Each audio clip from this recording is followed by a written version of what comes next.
There is a war being waged, every moment of your life. Not outside you, but inside you. It's not a war fought with fists or bullets. It's a war of thoughts, a war of beliefs, a war between who you were told to be and who you were born to become. And every day you delay taking control of that battlefield, you surrender power.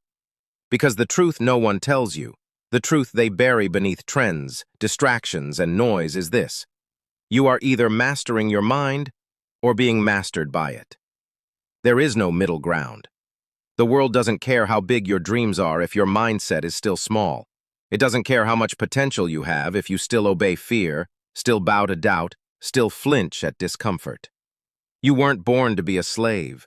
You weren't made to wake up every day and react to the world like a puppet on strings, moved by opinions, driven by comparison, weakened by distraction.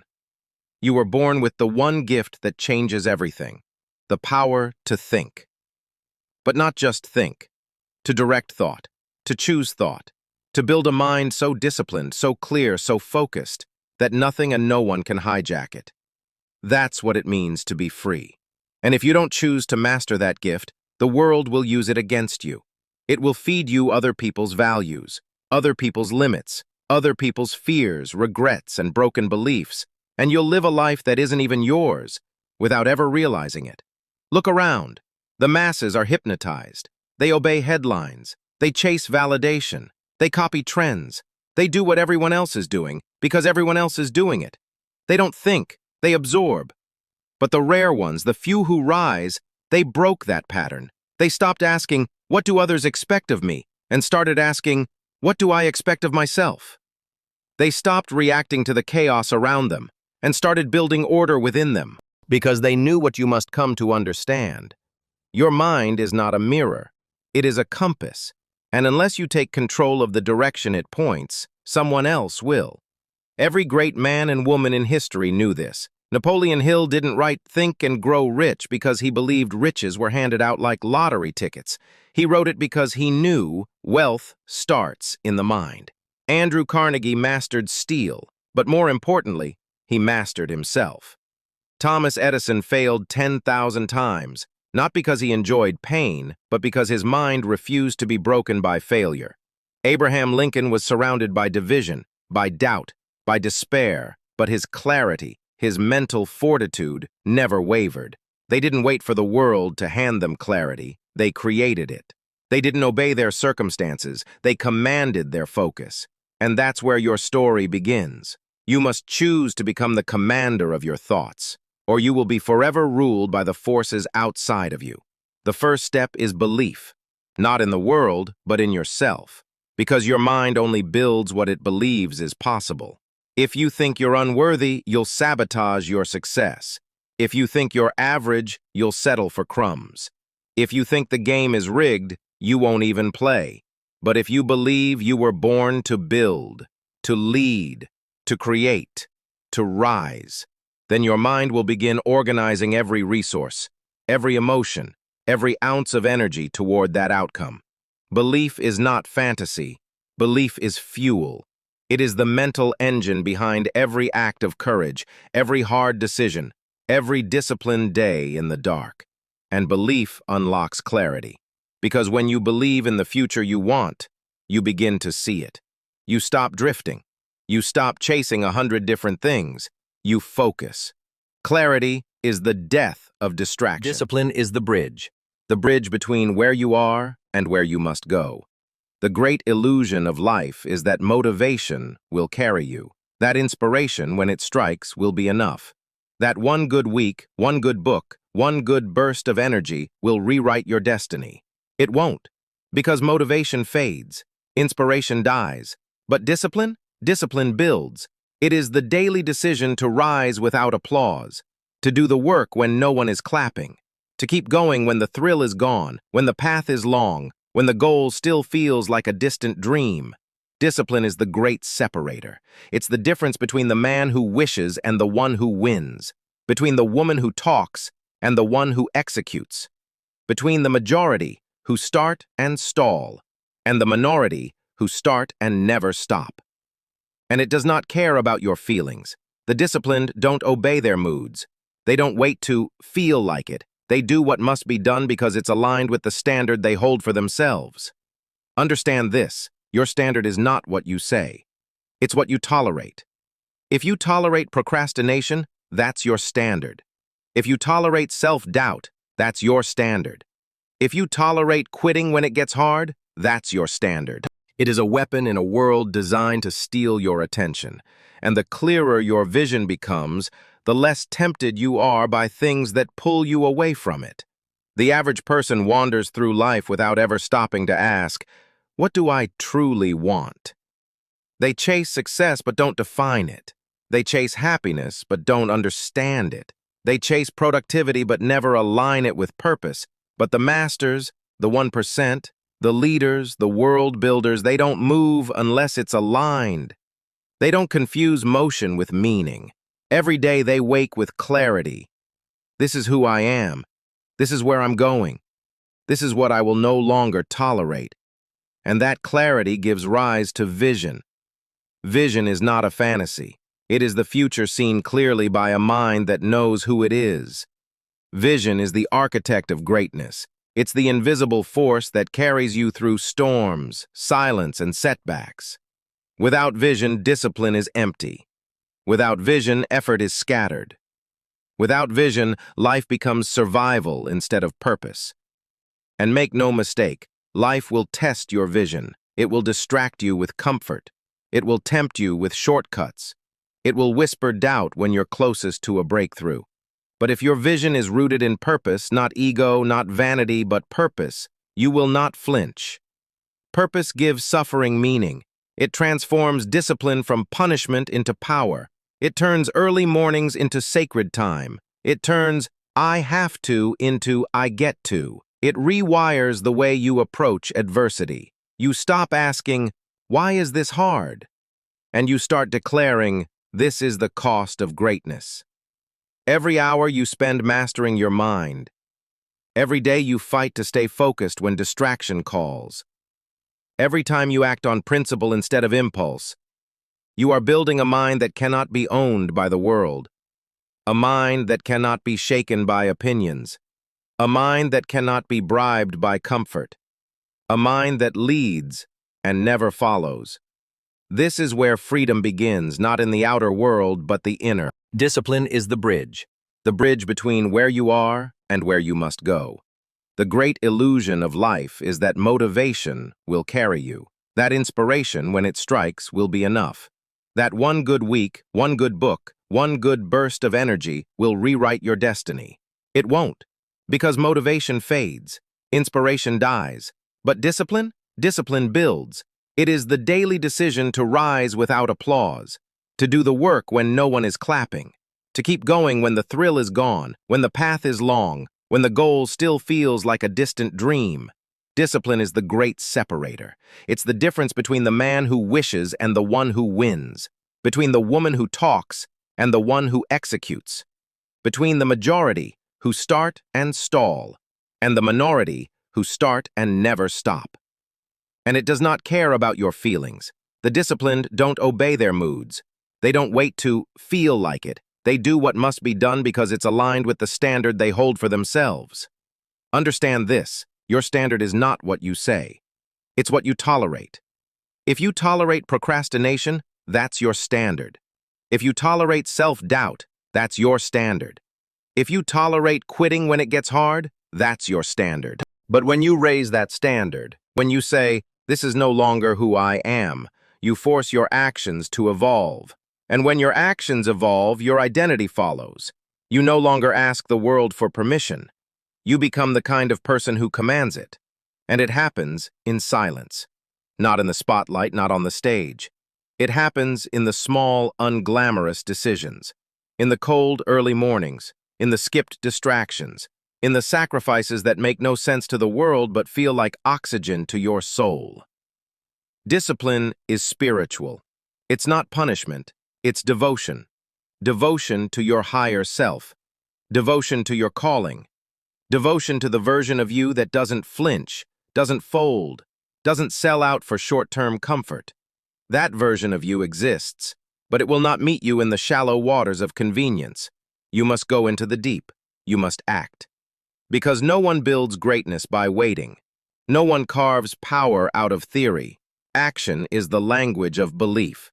When you move with consistency, your subconscious starts to believe, this is who I am now, and that belief becomes your identity. That identity becomes your reality. That reality becomes your legacy. But action alone is not enough. It must be fueled by gratitude.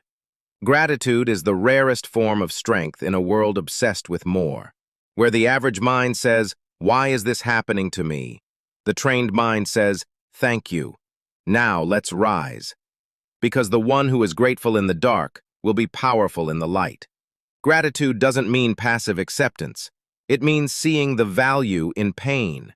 It means harvesting wisdom from the hard seasons. It means choosing to find meaning, even in the mess. When you're grateful, you stop comparing. You stop chasing shadows. You stop trying to impress people who don't even know who they are. You center, you breathe, and from that center, you build. The 1% aren't fueled by envy. They're fueled by purpose, because they understand you cannot build your life by copying someone else's. Gratitude makes you aware of the ground you stand on and builds from there. And from that foundation, you must become adaptable, because the world will not move for you. It will not wait. It will not explain itself. Circumstances will shift. Plans will fail. People will betray you.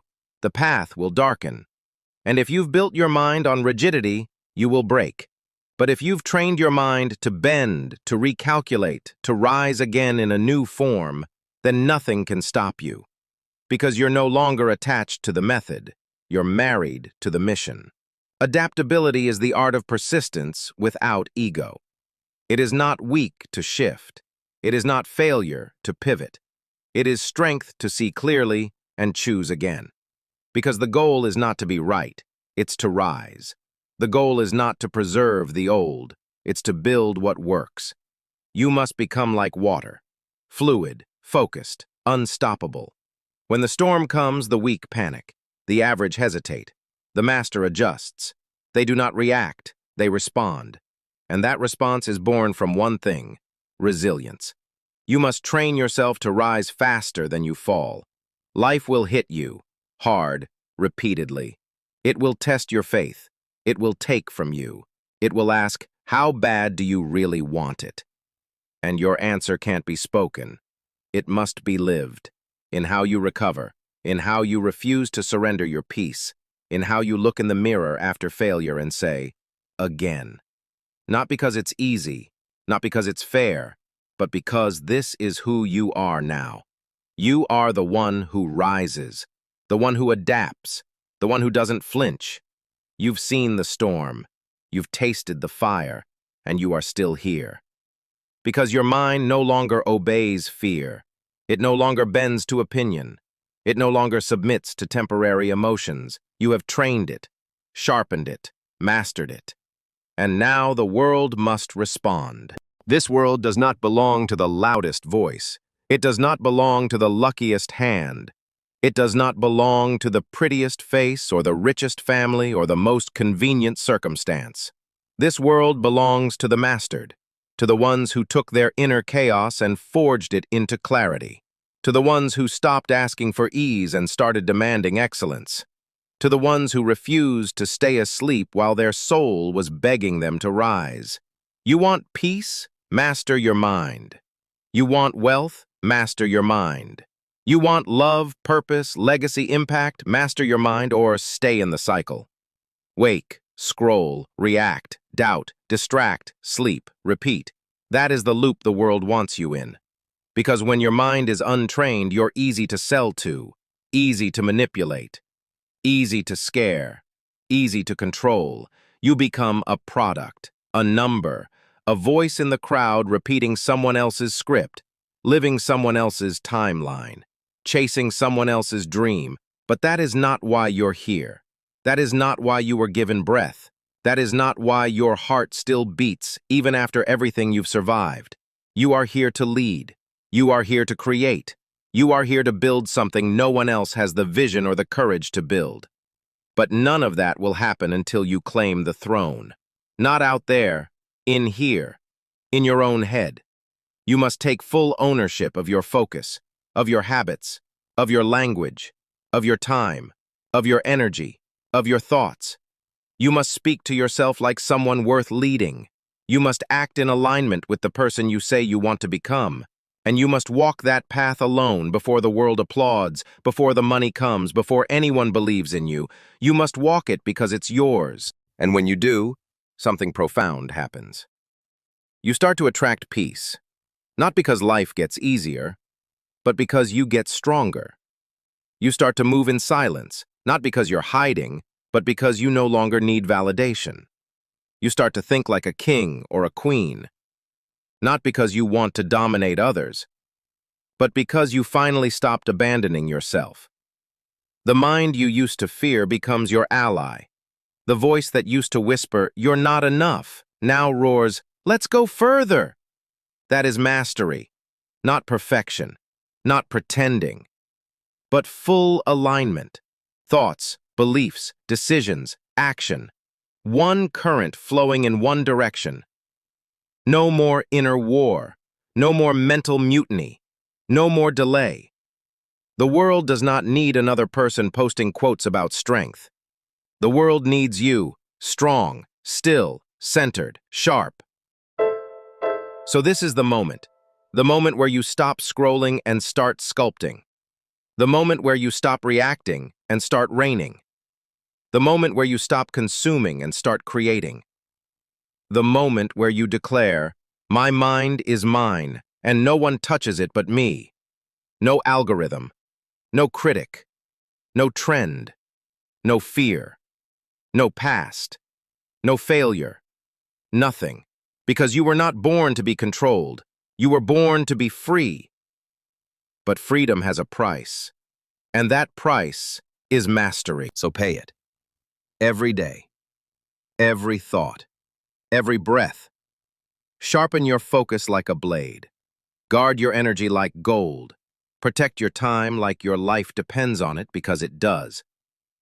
You do not get to rise by accident. You rise by decision, by discipline, by devotion to something bigger than comfort. You rise because you were willing to go where others refuse to go, within, to face the shadows, to rewrite the code, to confront the noise and say, "You do not own me anymore."